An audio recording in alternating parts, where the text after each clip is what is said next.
Christmas morning is supposed to feel warm, right? Like cinnamon and pine needles and the quiet hum of family togetherness. But for me, Christmas has started feeling more like frostbite, cold, creeping, and impossible to ignore. I'm 36 now, and I've spent most of my adult life pretending that being excluded didn't sting, that family ties weren't supposed to strangle. But this year broke something. Or maybe it revealed something that was already broken long ago. My name's Riley. I'm the oldest of 3 siblings, me, then my sister Tessa, 33, and our younger brother Sean, 29. Growing up, I was the quiet one. Not shy, exactly, but always the one expected to understand. When Tessa threw tantrums, I was told to be patient. When Sean failed a class or crashed Dad's car, I was told, don't be too hard on him. Riley, he's still figuring things out. That was the soundtrack of my childhood. You're the responsible one. You're the easy one. You're the one we don't have to worry about. At some point, that stopped feeling like a compliment and started sounding like a dismissal. I left home at 18 for college and never really moved back. I worked hard, built my own tech company, and, after nearly burning out by 30, sold it for more money than I'll probably ever need. I kept my success quiet, though. No big announcements, no Lamborghini in the driveway. That's never been me. I still drive a 10-year-old Subaru, wear clothes until they fade, and never once mentioned to my family that I'm technically a multimillionaire.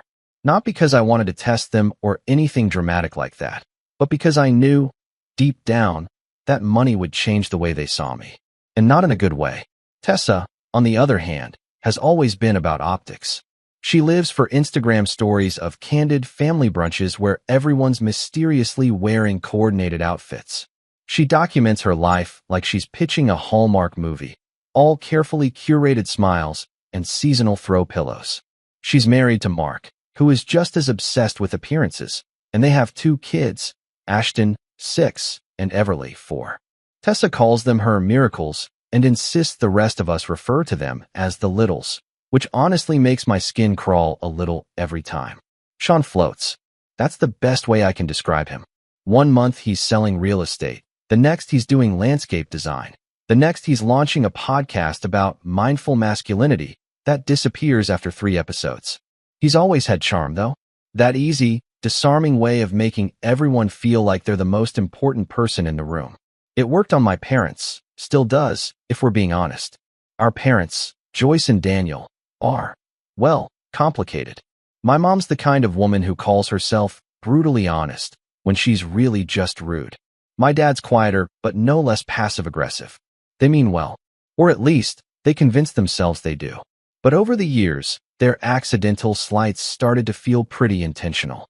Like when they forgot to tell me about Sean's engagement party, then insisted they thought I wouldn't be able to make it anyway.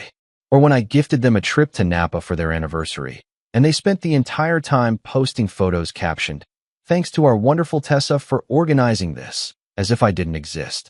But this Christmas was different. I'd been living in Seattle for the past 5 years, but I bought a cabin just outside Denver last summer.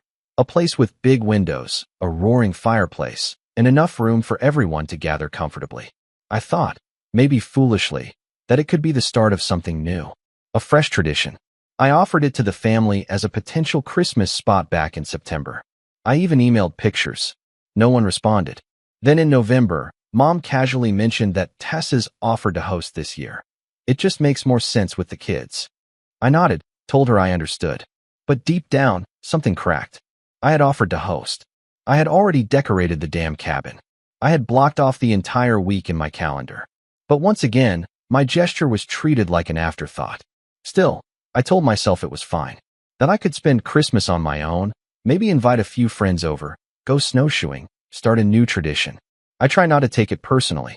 I even shipped gifts to Tessa's house for the kids, wrapped, labeled, no drama, just so they'd know I hadn't disappeared. And then Christmas morning came. I was drinking coffee in front of the fire, watching the snow drift down outside my window, when my phone buzzed with a notification. Tessa had tagged me in a photo on Instagram. The caption read, "Christmas morning with the whole fam. So blessed." I stared at it for a full minute before opening it. There they were. My parents, Tessa, Mark, Sean, the kids, even my Aunt Marlene, who I hadn't seen in years, sitting around a massive fireplace I knew far too well. Because it was mine. They were in my cabin. Every single one of them. I hadn't given them the code. I hadn't even told them I wouldn't be there. I never said it was available. But somehow, they had let themselves in, made themselves at home, and then posted about it like it was a normal family gathering. I zoomed in on the photo. My throw pillows. My rug. The mug in my dad's hand had a chip on the rim from where I dropped it last month. This wasn't a coincidence. This was deliberate. The rage came slowly, like a pot coming to a boil. First disbelief, then humiliation, then something deeper, betrayal. I scrolled through the rest of Tessa's post. Dozens of photos. The kids opening gifts under my tree, Mom and Tessa baking cookies in my kitchen, Sean making a cheers gesture with one of my limited edition whiskey glasses. Not one text. Not one call. Not a single mention that they were using my space. I almost threw my phone across the room. Instead, I took a breath, opened the comments, and typed, "Love this. Just FYI, the cabin you're in? I own it. Tenants move in January 3rd. Then I hit send. 3 minutes later, the post vanished. The silence that followed was deafening. And then my phone started buzzing. 61 calls in the span of an hour. 14 voicemails. All from my parents, Tessa, Sean, even Mark. Texts rolled in like hailstones. "Riley, can we talk? Why would you do that? Don't ruin this for the kids." It was just a misunderstanding. But was it? I stood in that quiet cabin, staring at the fire as my phone vibrated on the kitchen counter. And for the first time in a long time, I didn't feel guilty. I felt awake. And that was the moment I decided I wasn't letting this go. Not this time. For the first few hours, I ignored the calls. I turned my phone face down, let the buzzing become background noise, and tried to calm the storm building in my chest. But when the voicemails started piling up, 14 by the end of the day, I knew I had to listen. Not because I wanted to make peace, but because I needed to know just how deep the betrayal ran. The first one was from my mom. Voice syrupy sweet, but laced with that edge I knew too well. "Riley, honey, I think there's been a huge misunderstanding. We thought you weren't coming, and Tessa said it'd be fine to use the cabin. You never said you were using it, and it's not like we trashed anything. Please don't overreact. Call me." The second was my dad, his voice low and stiff. "Riley, this isn't the way to handle things. Family talks these things through. Don't make this about ownership. Call us back." Then came Tessa. "Oh my God, Riley, seriously? You're really going to put tenants in the cabin over Christmas? Without warning? You blindsided us. Everyone's upset, especially the kids." Ashton cried. "Everly asked why Uncle Riley was being mean. I don't know what's gotten into you, but this is so selfish." That one almost made me laugh. I was being selfish? For reclaiming my own space? After they snuck into it, hosted a party, and plastered it across social media like it was some family fairy tale I'd been too cold-hearted to join? Sean's voicemail was short. "Bro, I don't know what the hell that comment was about, but you need to chill. You weren't even coming. Nobody thought you cared. Don't burn bridges over this, man. It's Christmas." That voicemail was when the simmer turned into a boil. I'd been chill my entire life, letting things slide, swallowing the hurt, laughing off slights like they were just quirks of family. But this wasn't an oversight. This wasn't a scheduling mix-up. This was my entire family deciding I didn't matter. Not enough to invite. Not enough to ask. Not even enough to inform. And then they call me selfish. I didn't respond that day. Or the next. I packed up a few things and drove back to Seattle 2 days early. When I arrived, there was a large envelope waiting in my mailbox, certified mail, from a real estate agency. Confused, I opened it. It was a lease agreement. For the cabin. Signed. By Tessa. The tenant name had been filled out. Tessa Reynolds. Lease term, 1 year. Start date, December 15th. My hands started shaking. Attached was a note from the leasing agent. "Thank you for finalizing this. We received the signed lease and key copies from your sister last week. We're excited to move forward with the property management partnership. Please let us know when you'd like the direct deposit info for rental income." Rental income? Partnership? I stared at the documents for a long time, mind reeling. Tessa had posed as me. She had contacted the agency I'd mentioned casually months ago when I was exploring whether I should rent the cabin during ski season. She had given them the access code, had keys made, and even filled out paperwork in my name. The lease was technically void, since it didn't have my signature, but the boldness of it stunned me. She'd planned this. The whole family gathering at my cabin wasn't a spontaneous Christmas miracle. It was orchestrated, and they'd never planned to tell me. I drove straight to my lawyer's office the next morning. Rebecca's been my real estate attorney for years, calm, no nonsense, and fiercely competent. When I showed her the lease, she whistled softly. "This is borderline fraud," she said, flipping through the pages. "Definitely impersonation. She's lucky the agency didn't wire funds yet, or she'd be in even deeper." I didn't even know what to say. I just sat there, gripping the edge of the chair like the ground was shifting beneath me. Rebecca leaned forward. "Riley, I know this is family, but you need to decide how far you're willing to go. We can stop this, but it might get ugly." Ugly. That word echoed in my head all day. Because things were already ugly. They had been for years. This was just the first time I couldn't pretend otherwise. I didn't call my sister. I didn't confront her. I wanted to hear it from her lips. I wanted to see if she'd lie to my face. So when Mom called again, her fourth call that day, I picked up. "Hi," I said flatly. "Oh, honey," she breathed, like we were on the brink of reconciliation. "I'm so glad you answered. I've been worried sick." "Really?" I asked. "Because it seems like you've all been having a great time." There was a pause. "It wasn't personal, Riley. You're always so busy. And Tessa she had this whole thing planned." "Planned?" I said, voice tightening. "So you knew it was my cabin?" Another pause. "Well, yes. But she said you weren't using it. And she thought it would be nice for everyone." "She also signed a lease," I said. Silence. "She what?" my mom whispered. "She submitted a forged lease to a rental agency," I said, forcing calm into my voice. "Using my name. My address. She gave them keys. Codes. Access to a property I own." "That can't be right," Mom said.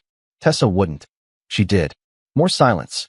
Then, "Well, maybe she thought you'd changed your mind. You never said you'd be using it." "I never said you could use it," I snapped. "Let alone lease it out. Do you realize how insane this is?" She huffed. "You're blowing this out of proportion, Riley. It's family. Sometimes we do things informally. Forging my signature isn't informal, Mom. It's illegal." She clicked her tongue. "Why are you being so harsh? It's Christmas." There it was again. That old guilt. But it didn't work this time. "Because you all made a choice," I said. "You chose to go behind my back. You chose to erase me. So don't talk to me about Christmas." I hung up. And that was the last time I spoke to her that week. 3 days later, Sean showed up in Seattle. I opened the door to find him standing there, sheepish grin on his face, hands shoved in the pockets of a too expensive leather jacket. "Bro," he said. "Let's talk." I didn't move. "How did you know where I live?" "Tessa," he said, without blinking. "She said you'd cool off by now." I stepped aside, not because I wanted to forgive him, but because I needed answers. We sat in my living room. I didn't offer him a drink. Sean looked around. "This place is nice. Didn't realize you were doing this well." That rankled. "I keep my business private." "Yeah," he said. Clearly. There was a long pause. "I didn't know about the lease," he said finally. "I swear. I thought you were letting her use the place." "And you didn't think it was weird that I wasn't there?" I asked. "That I hadn't posted, called, or shown up?" He shrugged. "I figured you were doing your solo thing again. You're hard to read, man." I didn't respond. Sean leaned forward. "Look, I get it. It was messed up. But you know how Tessa is. She thinks everything is hers by default. Always has. She crossed a line." "I know," he said quickly. "And she knows.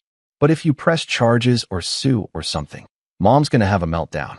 Dad too. You're gonna nuke the family over this." "They already nuked it," I said.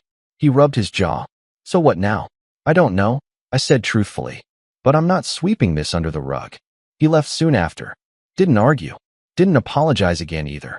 But later that night, I got a text from Tessa. "Sean told me you're being serious about this.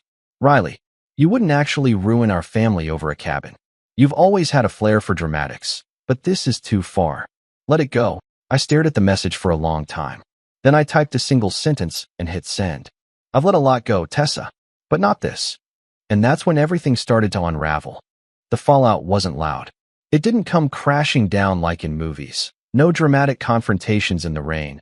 No tables flipped at family dinners. It was quieter than that. More suffocating.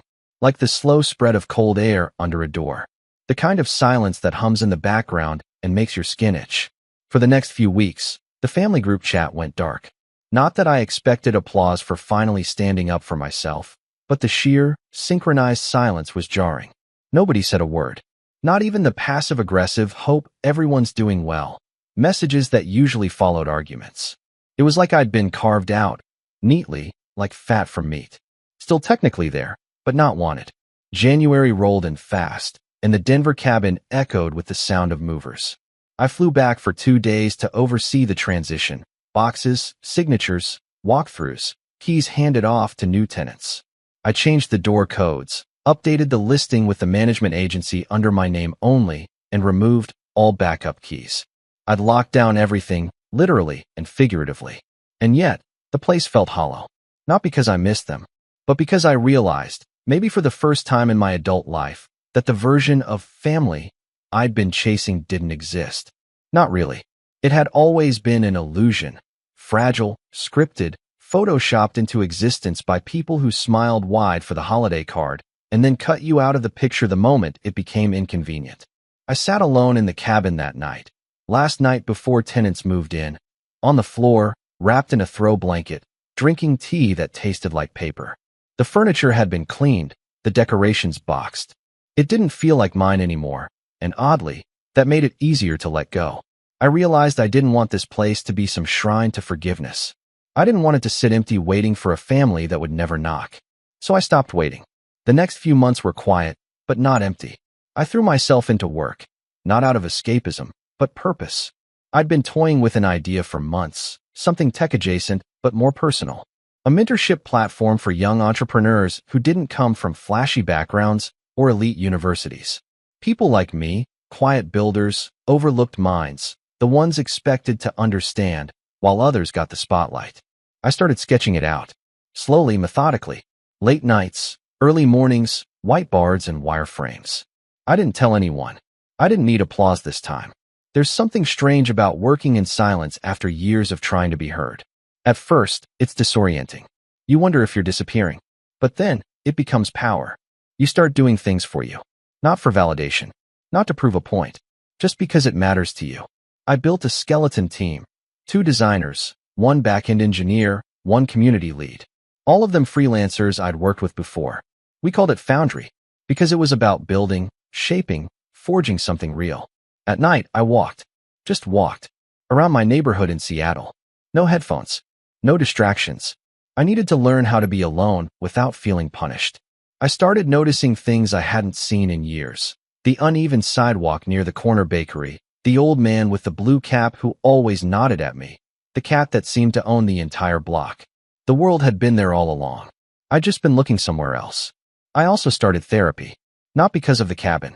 Not because of Tessa. But because I realized I'd been carrying too much for too long and calling it strength.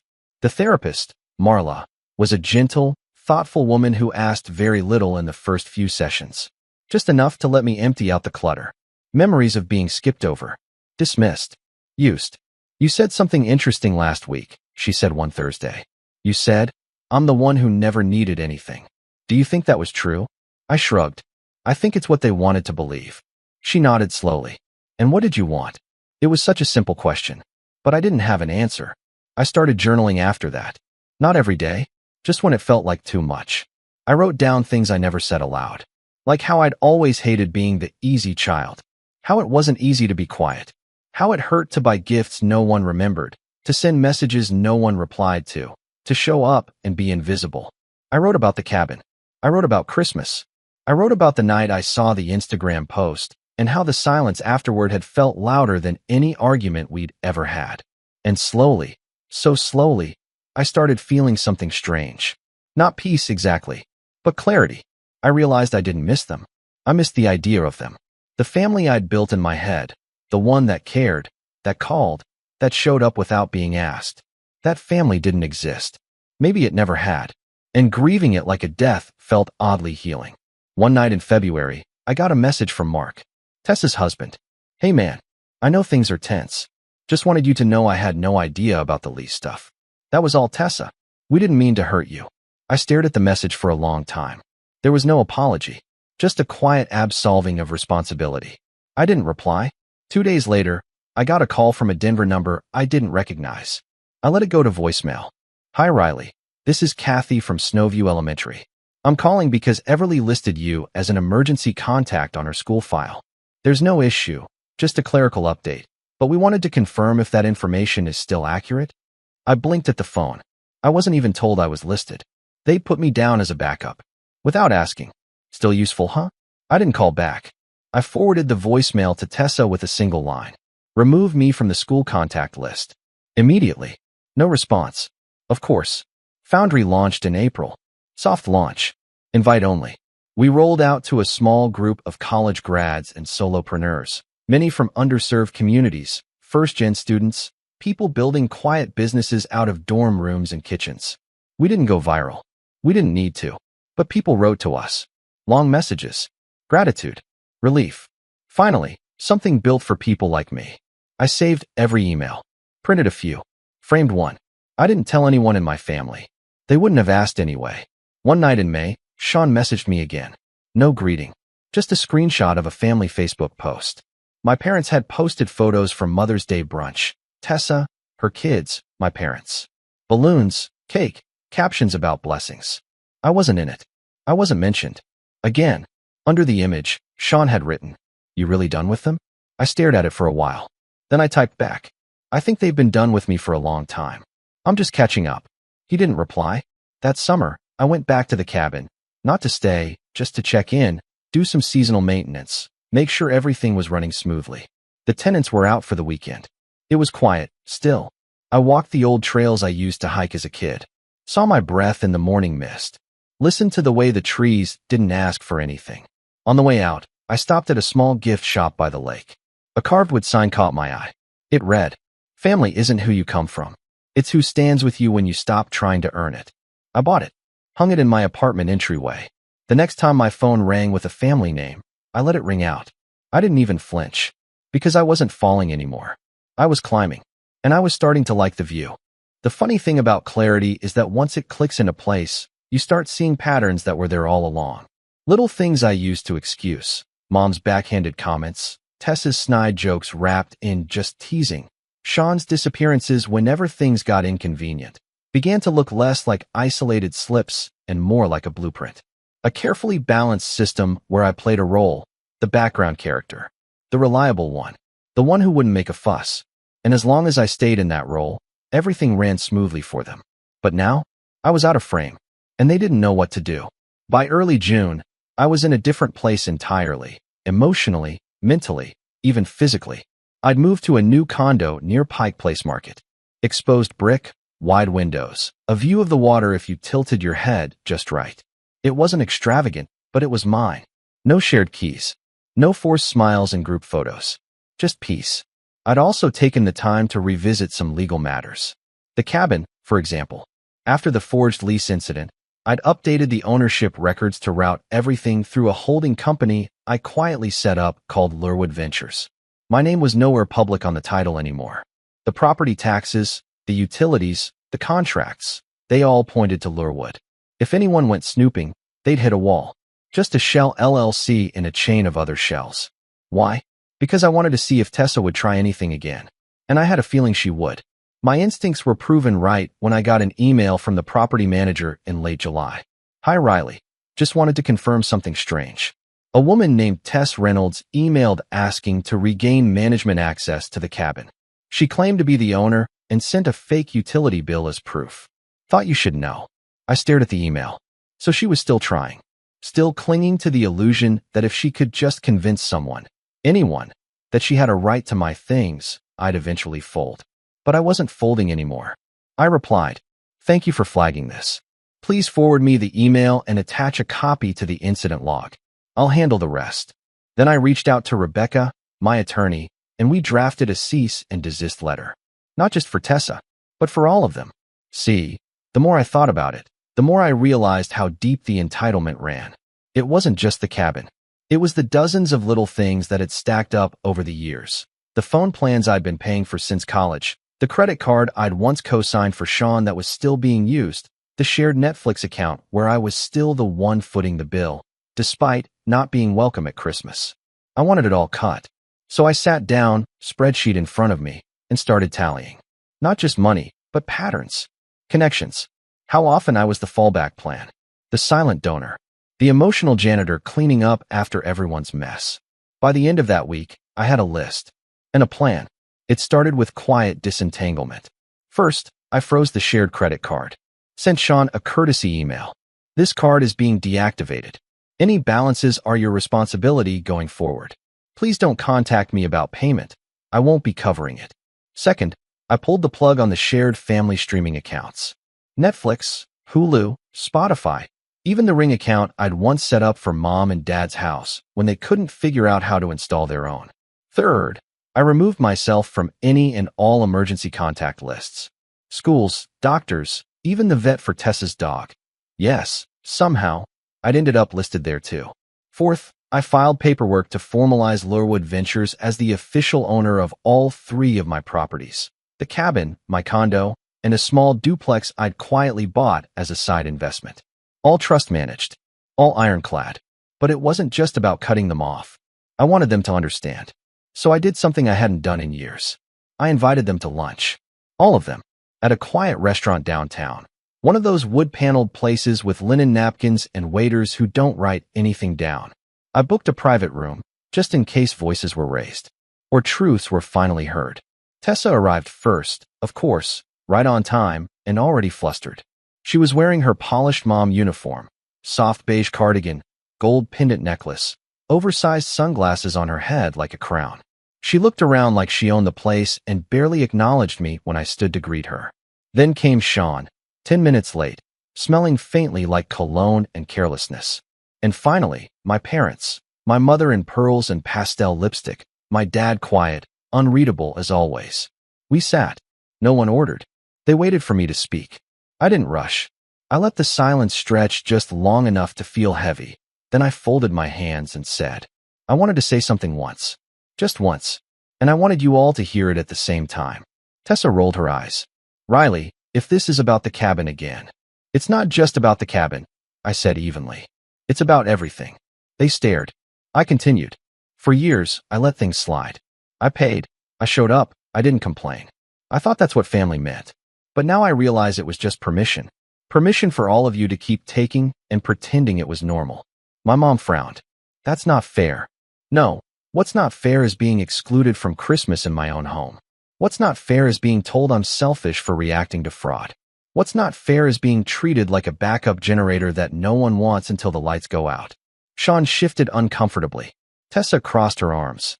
I pulled out a small folder and slid it across the table. Inside was a printed breakdown of everything I'd deactivated, transferred, removed, or closed. It wasn't dramatic. Just facts. These are the accounts I've shut down, the cards I've closed, the utilities I've transferred. Going forward, I'm not your fallback. I'm not your sponsor. And I'm not your scapegoat. Tessa scoffed. Is this revenge? Some power trip? No, I said. This is freedom. Yours and mine. My dad finally spoke. Son, this seems a little drastic. I met his eyes. No, Dad. What was drastic was forging my name. What was drastic was cutting me out of holidays and then acting shocked when I didn't want to fund the next one. They didn't apologize. I didn't expect them to. I paid the bill without a word and left. I never expected that conversation to change them. But I needed it. Not for closure, but clarity. And that clarity? It gave me momentum. Foundry hit its stride that summer. We brought in new mentors, self-made business owners, investors who'd built wealth without Ivy League degrees or flashy VC deals. We partnered with local colleges and startup incubators. We launched a podcast. I even gave a few interviews, anonymously at first, then eventually by name. One of them ended up in a business newsletter Tessa subscribes to. She didn't reach out. But 2 weeks later, I got a LinkedIn connection request from Mark. No message. Just a silent bridge-building gesture. I didn't accept. Not yet. Because I wasn't done building something of my own. Something they couldn't take credit for. Something they couldn't hijack or twist into a photo op. Something that wasn't a cabin or a family brunch or a birthday dinner where no one remembered my name. This was mine. And the best part? They had no idea what was coming next. Revenge, I've come to realize, doesn't always need to look like fire. It doesn't have to be loud or cruel or wrapped in petty theatrics. The most satisfying revenge is quiet. Surgical. The kind that doesn't demand applause but leaves no room for denial. And in the end, mine wasn't just about payback. It was about putting a period at the end of a sentence they never let me finish. By September, Foundry had gone from a small mentorship circle to something bigger. We'd attracted the attention of a few angel investors, not because I was chasing money. I had enough, but because they believed in what we were doing. We weren't just helping new entrepreneurs. We were teaching them how to navigate a system that had ignored people like us for too long. We were showing them how to build something with no family name, no rich uncle, no safety net. In the middle of all that growth, something poetic happened. I got a call from a nonprofit organization I'd worked with before, small business grants for single parents, mostly women, often overlooked. They were losing funding, and a mutual contact said they were looking for someone to quietly step in and help restructure the board and offer operational support. No fanfare, just someone who knew how to rebuild. I asked for the board list. Tessa's name was on it. Apparently, she'd been on the board for 2 years. A community face, they called her. She helped with social media, fundraising events, donor dinners, mostly surface-level things. But she was good at playing the polished advocate. The look at this empowered mompreneur aesthetic. I asked for a meeting. Quietly, the executive director, Dana, met me for coffee. I explained who I was. I told her about Foundry. I didn't bring up Tessa at all. Dana, it turned out, had heard of our platform. She smiled wide. We've been trying to build something similar in-house, she said. But we don't have the tech. Or the staff. I offered to help. I asked for no salary. No title. Just a consulting agreement that would give me access to the organization's operational structure. A foot in the door. She said yes. And just like that, I stepped into my sister's world. But not as a brother. As the guy she hadn't seen coming. Over the next 6 weeks, I worked quietly. I reviewed budgets. I optimized workflows. I hosted a virtual workshop on funding strategies that drew more attendance than any of their prior donor dinners. Dana was thrilled. So was the board. They offered me a formal seat. I accepted. Tessa didn't even know I was involved. We were ships passing in adjacent inboxes. She still thought I was just that tech guy in Seattle. Then came the Grant Gala. Annual event. Big venue. Open bar. Silent auction. All the right hashtags. I was invited as a board member. So was she. I didn't RSVP. Instead, I asked Dana for a favor. I offered to sponsor the event, anonymously. Full venue rental, catering, AV. No name on the banners. No speeches. Just one small request. I wanted to handle the donor appreciation video. She agreed. I called in a favor from a videographer friend. We gathered footage from mints at Foundry. Testimonials. Stories. People who'd built side hustles into storefronts. Who'd paid rent from their first freelance gigs. Who no longer had to choose between daycare and chasing a dream. I narrated it myself. Calm. Simple. No bragging. Just truths. At the end of the video, a black screen faded in. Just white text. This event was made possible by a silent investor. Someone who believes in second chances. Even when others only remember the first mistake. The room was dead quiet when it ended. I know because Dana told me. Tessa was at the front table. She clapped politely. Then Dana got up and made her speech. She thanked the board. She thanked the mentors. And then, casually, she said, "We're especially grateful to our new operations advisor, Riley, whose platform, Foundry, is now an official partner, and whose generosity made tonight possible." Tessa's face, Dana later told me, turned to stone. I hadn't just shown up. I'd built something under her nose and lifted the very community she claimed to champion. Without her help, without her approval, without ever asking for a seat at her curated table. She didn't come over that night. She didn't text. But 2 days later, she resigned from the board. No explanation. No farewell post. Just gone. And that's when the ripple started. See, once people realized she wasn't involved in Foundry, had never been, they started asking questions. Especially some of the nonprofit's top donors. One of them reached out to me directly. "We always assumed you two were partners," she said. She always implied. "She implies a lot of things," I replied with a smile. The next time I heard from Tessa, it wasn't a message. It was a podcast. One of those lifestyle shows where she was a guest, episode about overcoming toxic family dynamics. She told a neat little story about being betrayed by a sibling who used their success to sabotage her community work. She never said my name. She didn't have to. But I didn't respond. Because I didn't need to. While she recorded her curated narrative, I was closing a partnership deal with a university incubator that would give Foundry access to 1,200 students annually. Real people. Real change. Sean reached out again in November. This time it was different. I know you probably don't want to hear from me, but I just wanted to say, I think I get it now. What it feels like to be left out. Things have been weird. Mom and Dad barely talk to me unless they need something. Tessa's freezing me out. It sucks. I stared at his message for a long time. Then I replied, I'm not happy that you're hurting, but I am glad you're starting to see it. He didn't reply for a while. Then, can we talk sometime? Just us. I said yes, because not all bridges need to be burned. Some just need new architects. As for my parents, the silence stretched into winter. No calls, no cards, not even a passive-aggressive Facebook tag. And yet, I felt lighter than I ever had. I celebrated the holidays with a few close friends, the ones who'd become my chosen family. We cooked. We laughed. I hosted them in my condo, and for the first time in years, I didn't feel the need to check my phone for obligatory family messages, because none were coming, and I was finally okay with that. Then, on Christmas morning, my phone buzzed. Not with a call, but with a photo. A text from Sean.